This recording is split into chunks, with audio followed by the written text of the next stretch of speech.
Hello, my dear students. Welcome to Tour Academy. I hope you are all well and you must have seen my previous video also, जिसमें मैंने बताया था about indicators. उसी के continuation में आज का मेरा जो सेम चैप्टर है that is acid bases and salts class 10th की केमिस्ट्री का चैप्टर है और उसमें आज मैं बता रही हूँ प्रॉपर्टीज ऑफ एसिड्स। और प्रॉपर्टीज ऑफ एसिड्स में भी लाइक एक तो कुछ बिल्कुल कॉमन प्रॉपर्टीज हैं इसकी, लाइक एसिड्स दे आर सार इन test, acids they turn blue litmus red, acid they conduct electricity and because they are electrovalent compound या ionic compound होते हैं। तो यहाँ पे लेकिन मैं आपको एक्सप्लेन करके बताऊंगी एक very important reaction that is acid react with metals. Metals के साथ एसिड्स कैसे रिएक्शन करते हैं, तो उसके लिए मैं कुछ एग्जांपल देती हूँ कि नॉर्मली जो एक स्टैंडर्ड रिएक्शन है कि acids they react with metal to form salt and hydrogen gas, ये एक स्टैंडर्ड रिएक्शन है। मोस्ट ऑफ द एसिड्स के साथ मेटल्स रिएक्शन करते हैं and they form their metal salts and hydrogen gas is evolve. Hydrogen gas को test करने के लिए हमारे NCERT में कुछ एक्टिविटीज़ भी दी हुई है कि अगर ये बर्न होती है hydrogen gas then it burns with pops out. This is the test to detect the presence of hydrogen gas, otherwise it is a colourless and odourless gas. तो ये तो एक बिल्कुल स्टैंडर्ड प्रॉपर्टी है। इसके मैं कुछ एग्जांपल देती हूँ आपको कि sodium metal reacts with hydrochloric acid, और एसिड आपने कौन सा लेना है, डाइल्यूट एसिड लेना है। डाइल्यूट एसिड्स क्या होते हैं जिसमें ऑलमोस्ट 70% वाटर होता है और 30 to 35% उसमें मॉलिक्यूल्स होते हैं एसिड के। ऐसे एसिड को कहते हैं dilute acid which has more quantity of water in it. तो ये हमें डाइल्यूट एसिड यहाँ पे लेना है, हाइड्रोक्लोरिक एसिड हमने लिया है, तो एक तो बना सॉल्ट, जैसे यहाँ पे जनरल इक्वेशन में लिखा है सॉल्ट बना, और दूसरा हाइड्रोजन गैस बनी। For example magnesium metal also reacts with dilute hydrochloric acid to form magnesium chloride which is a salt and hydrogen gas is produce. और for example aluminium metal also reacts with hydrochloric acid, dilute hydrochloric acid to form aluminium chloride और hydrogen gas is evolve. बिल्कुल in a same way sulphuric acid, dilute sulphuric acid also reacts, और वो भी salt and hydrogen gas बनाता है। यानी कि dilute hydrochloric भी एसिड रिएक्शन करता है मेटल्स के साथ एंड डाइल्यूट सल्फ्यूरिक एसिड भी रिएक्शन करता है सेम मैनर में, like iron metal reacts with dilute sulphuric acid to form iron sulphate which is a salt and hydrogen gas is evolve. For example well known equation है zinc metal reacts with sulphuric acid, dilute sulfuric acid to form zinc sulfate and hydrogen gas is produced। तो ये तो कुछ बिल्कुल standard normal reactions हैं, लेकिन इससे related कुछ एक्सेप्शनल केसेस हैं। पहली चीज़ तो ये है कि यहाँ पे आपने देखा कि only either dilute hydrochloric acid और डाइल्यूट सल्फ्यूरिक एसिड मेटल्स के साथ रिएक्शन कर रहे हैं and they are evolving hydrogen gas. लेकिन यहाँ पे मैंने एक बार भी ऐसे नहीं लिखा कि dilute nitric acid is also reacting with these metals. तो उसका आंसर है, एक्सप्लेनेशन क्या है उसकी, वो ये है कि डाइल्यूट नाइट्रिक एसिड भी मेटल्स के साथ रिएक्शन तो करता है but hydrogen gas does not evolve, hydrogen gas नहीं निकलती है। और अगर आप डिटेल में जाओगे तो उसकी एक्सप्लेनेशन है कि हाइड्रोजन गैस बनती तो है whenever dilute nitric acid reacts with some metals, तो हाइड्रोजन गैस बनती तो है सॉल्ट के साथ साथ, बट जो आपका नाइट्रिक एसिड है it is a very strong oxidising agent. ठीक है, nitric acid is a very strong oxidising agent, immediately वो ऑक्सीजन सप्लाई करता है हाइड्रोजन गैस को and hydrogen gas gets converted into water. उसका मैं भी आपको एक एग्जांपल बताऊंगी। ठीक है, तो यहाँ पे आपको ये बात समझ में आ गई कि why nitric acid does not produce hydrogen while reacting with metals. Metals के साथ जब nitric acid dilute nitric acid reaction करता है तो हाइड्रोजन गैस तो नहीं बनती है, रिएक्शन होता है। उसकी एक्सप्लेनेशन क्या है, अगर आप बैकग्राउंड देखोगे तो हाइड्रोजन बनती है but immediately it gets oxidised to form water. So this is the answer of this question कि why dilute nitric acid it does not produce hydrogen gas.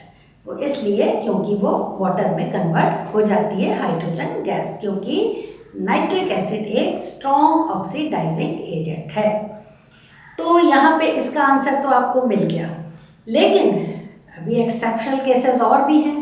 There are some metals which react with dilute nitric acid to form hydrogen gas. तो वो भी आपको मैं explain करके बताती हूँ कि वो कौन से मेटल्स हैं जो डाइल्यूट नाइट्रिक एसिड से रिएक्शन करके and they form hydrogen gas. वो मेटल्स हैं magnesium metal and manganese metal. Magnesium metal, manganese metal, this is manganese metal है, दिस इज मैग्नीशियम मेटल। ये नाइट्रिक एसिड से रिएक्शन करते हैं, पर it should be very in a very dilute form, very dilute nitric acid. सिर्फ dilute nitric acid से नहीं, very dilute nitric acid से ये रिएक्शन करते हैं HNO3। और सेम वे में जैसे अभी पीछे मैंने बाकी के नॉर्मल स्टैंडर्ड इक्वेशंस बताई, they will form magnesium nitrate plus hydrogen gas बनाई इन्होंने। कैसा लेना है nitric acid? Very dilute, not only dilute nitric acid, very dilute nitric acid. तो बनता है मैग्नीशियम नाइट्रेट जो कि एक सॉल्ट है और हाइड्रोजन गैस बनती है। There is another example, manganese metal भी इसी तरह से very dilute HNO3, very dilute HNO3 से रिएक्शन करके it forms MnNO3 whole twice plus hydrogen gas. Same manner में standard reaction, but exceptional case क्या है इसमें? ये है कि बाकी के दूसरे सोडियम, पोटेशियम, जिंक ये इस तरह से रिएक्शन नाइट्रिक एसिड के साथ नहीं करते, पर magnesium and manganese these are the two exceptional cases, क्योंकि ये दोनों स्ट्रॉन्ग रिड्यूसिंग एजेंट है। तो स्ट्रॉन्ग ऑक्सीडाइजिंग एजेंट के साथ रिएक्शन करके बिल्कुल स्टैंडर्ड रिएक्शन, एक सॉल्ट बना और हाइड्रोजन गैस प्रोड्यूस करी। अदरवाइज बाकी के जो मेटल्स हैं they do not react with dilute nitric acid to form hydrogen gas.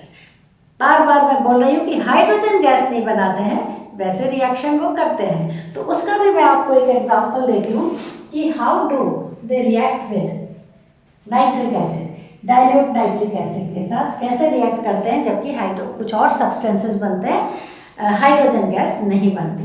जैसे कॉपर मेटल है, वेल नोन एग्जांपल है। Copper metal reacts with HNO3 dilute nitric acid के साथ रिएक्शन करके बनाता क्या है? CuNO3 whole twice plus NO2 plus 2H2। इसको हमें बैलेंस करना है। तो आपके पास 4 हाइड्रोजन है, 4 हाइड्रोजन, एक NO3 यहाँ है, यहाँ पर भी NO2 है, 4 3 12 ऑक्सीजन, तो 2 and 2, यहाँ पे भी 2 लगेगा। ये बैलेंस्ड इक्वेशन आपकी हो गई। सो ये इक्वेशन एक देखो, आपको मैंने एग्जांपल दिया है, एक्सेप्शनल केस है। ये आपका डाइल्यूट नाइट्रिक एसिड है और इसने क्या बनाया? कॉपर नाइट्रेट, सेम सॉल्ट बनाया। जो हाइड्रोजन बनी थी वो इमीडिएटली ऑक्सीडाइज हो गई, इमीडिएटली ऑक्सीडाइज होकर वो वाटर में कन्वर्ट हो गई। एंड साथ में एक क्या हुआ कि जो आपका नाइट्रिक एसिड था वो रिड्यूस हो गया, क्योंकि ये भी रिड्यूसिंग एजेंट है। तो NO2 नाइट्रोजन डाइऑक्साइड एक गैस बनी जिसके ब्राउन कलर के फ्यूम्स होते हैं, ब्राउन कलर के फ्यूम्स होते हैं। ये गैस अपने ब्राउन फ्यूम से आइडेंटिफाई की जाती है। नाइट्रोजन डाइऑक्साइड, ब्राउन कलर के फ्यूम्स निकल रहे हैं, इसका मतलब कि nitrogen dioxide gas is form. तो यहाँ पे आपने देखा कि copper metal is reacting with dilute nitric acid, it is forming salt, nitrogen dioxide gas बनी, हाइड्रोजन नहीं बनी, हाइड्रोजन बनी तो थी पर इमीडिएटली वो ऑक्सीडाइज हो गई और वाटर बन गया। सो आपको मैंने डिफरेंट एग्जांपल दिए। पहले मैंने एक स्टैंडर्ड एग्जांपल कुछ मेटल्स के दिए जिसमें नॉर्मल डाइल्यूट हाइड्रोक्लोरिक एसिड या डाइल्यूट सल्फ्यूरिक एसिड के साथ मेटल्स रिएक्शन कर रहे हैं, सॉल्ट एंड हाइड्रोजन गैस बन रही है। दूसरा मैंने देखा कि नाइट्रिक एसिड से नॉर्मली रिएक्शन करके मेटल्स हाइड्रोजन नहीं बनाते, पर उसके दो एक्सेप्शनल केसेस थे कि magnesium and manganese metals they react with dilute, very dilute nitric acid. यहाँ पे आपको मेंशन करना पड़ेगा वेरी डाइल्यूट, बहुत ही mild nitric acid to form same salt and hydrogen gas बनाई उन्होंने। उसके बाद अब ये भी देखना है कि आपको मैं बार बार यही कह रही हूँ कि हाइड्रोजन गैस नहीं बनाते मेटल्स डाइल्यूट नाइट्रिक एसिड के साथ, और तो क्या बनाते हैं, तो कॉपर का एग्जांपल है कि नाइट्रिक एसिड डाइल्यूट से इसने रिएक्शन किया, कॉपर नाइट्रेट बना, साथ में बना nitrogen dioxide. Nitrogen dioxide is brown, it has brown fumes, और हाइड्रोजन की बजाय वाटर बना। सो this is the these are the different ways कि how acids react with metals, कैसे कैसे किन conditions में metals के साथ acids reaction करते हैं। So this is all about today। ये एक equation, एक property मैंने आज सिर्फ explain करी है, इसको थोड़ा डिटेल में जाके एक्सप्लेन करिए, क्योंकि जितनी भी चीज़ें मैंने यहाँ पे बताई हैं वो सब आपकी NCERT में, और कुछ नहीं भी है वो मैंने थोड़ी आउट ऑफ द वे जाके भी बताई है, ठीक है। So thank you so much for watching my video, and please if you like it subscribe it and share with your friends, it is free of cost. बार बार मैं आपको ये रिमाइंड कराती हूँ, and take care of yourself. Thank you.